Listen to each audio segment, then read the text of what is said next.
शिवभक्ति कल्पलटिक स्तोत्रम श्रीकांत पद्मजमुखैर्हदि चिंतनीयं श्रीमत्क्वशंकर भवच्चरणारविन्दं क्वाहं तदेतदुपसेवितुमीह मानो हाहन्तकस्य न भवाम्युपहासपात्रम्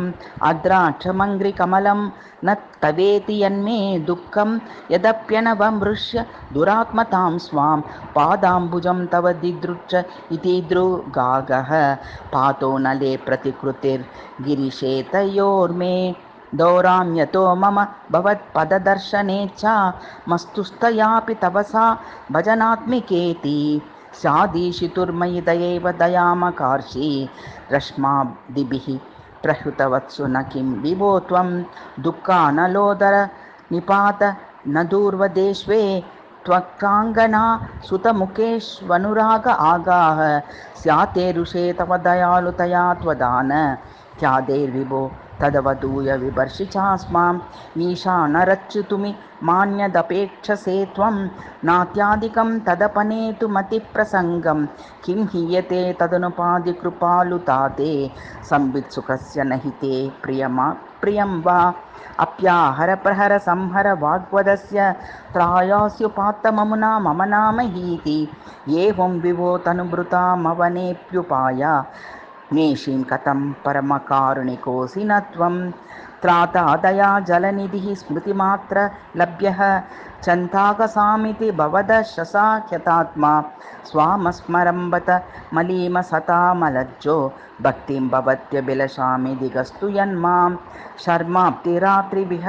विहतिश्च भवत्प्रसादं शम्भोर्विना न हि नृणां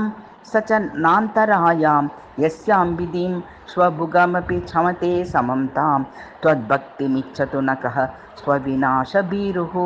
भक्तिर्विभात्ययि महत्य परं तु फलित्व त्येयं गुहो ननु भवत्कृपयैव लभ्यः लब्धस्त्वसौ फलममुष्य लभेन किं वा तां हन्तते तदशेषो मम यद्भुजास त्वद्भक्त्यसम्भवशुचं प्रतिकारशून्या मन्तर्वहिन् किल मीश सुखं च दुःखम् उद्वन्दलग्न इव दुःस्वतयैव मन्ये सन्तान्यैति मयि हन्त कदा दयेता भक्तिं भवत्य विहितां वहतस्तु तद्वि शेषोपलम्ब विरहाहितमस्तु दुःखं तस्या प्रतिपतति बिर्हतिजं कथं वा दुःखं सहे मयि कदेश कृपा भवेते लग्नः कृतान्तवदनेऽस्मि लभे च नाद्या यच्छाम्रतिं त्वयि शिवेत्यवसीदतो मे त्वद्विस्मृतिं कुविशाभिरतिप्रचारै स्तन्वन् मां हसपदं तनुषे ब्रुवे किं बद्धस्पृहं रुचिरकाञ्चन भूषणादौ बालं फलादिभिरिव त्वयि भक्तियोगे आशाभराकुलमहो करुणानिधे मा मर्त्यान्तरैह्यतधियं कुरुषे किमेवं तिक्तग्रहोदि मधुरं मधुरग्रहोदि तिक्तं यथा भुजगदष्टतनोस्तताहं त्वय्यस्तररक्तिरितरत्र तु गाढमग्नः शोचोस्मनोऽपि हिं भवामि किमन्यदीश त्वत्संस्मृति वदभिधानसमीरणादि सम्भावनास्पददमि मम सन्तु शोकाः मा सन्तु च त्वदनुशक्तिमुष प्रहर्षा मा त्वत्पुरः स्थितिपुरुषे दृशानुपश्च सम्पातनं ननु सुखेषु निपातनं वा दुःखेष्वतान्यदपि वा भवदेकतानां यत्कल्पयेर्ननु धिया शिव तद्विदेहि तावैम्यहं मम हितं शरणं गतस्त्वां दुःखं प्रदित्ससुरैः मे यदि न प्रदद्धा दुःखाहं पुरहर त्वयि भक्तियोगं त्वद्भक्त्य लाभपरिचिन्तन संभवं मे दुःखं प्रदेहि तव कः पुनरत्र भारः भक्त्या त्वयीश कति नाश्रुपरीतदृष्ट्या सञ्जातगद्गगिरोत्पुलकाङ्गयाश्च धन्याः पुनन्ति भुवनं मम सानहीति दुःखेऽपि कानु तव दुर्लभता विदित्सा त्वद्भक्तिरेव तदनवाप्ति सुगप्युधारा श्रीः सा च तावका जनाश्रयणे च लभ्या उल्लङ्घ्य तावकजनान् हि तदर्थनाग स्वत्याह सहस्वतदिदं भगवन्नमस्ते सेवा तदाश्रयवतां प्रणयश्च तेषु सिद्ध्ये दृढो मम यथाशु तदा दयाद्रां दृष्टिं तवार्पय मयीश दयाम्बुराशे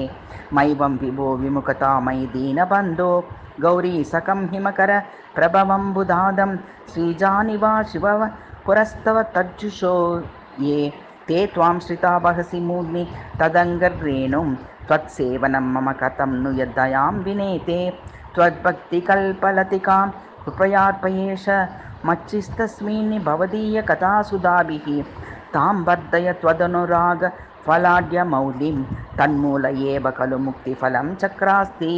निःस्वोदनागम इव त्वदुपाश्रितानां सन्दर्शने प्रमुदितस्त्वयि सान्द्रहातः आलोकयन् जगदशेषमिदं भवन्तं कार्यस्त्वयेष कृपयाहमपास्तखेदः यो भक्तिकल्पलतिकाभिदमिन्दुमूले देवं स्तवं पठति तस्य तदैव देवः तुष्टः स्वभक्तिमकलेष्टदुहं ददाति यां प्राप्य नारदमुखैरुपयाति साम्याम्।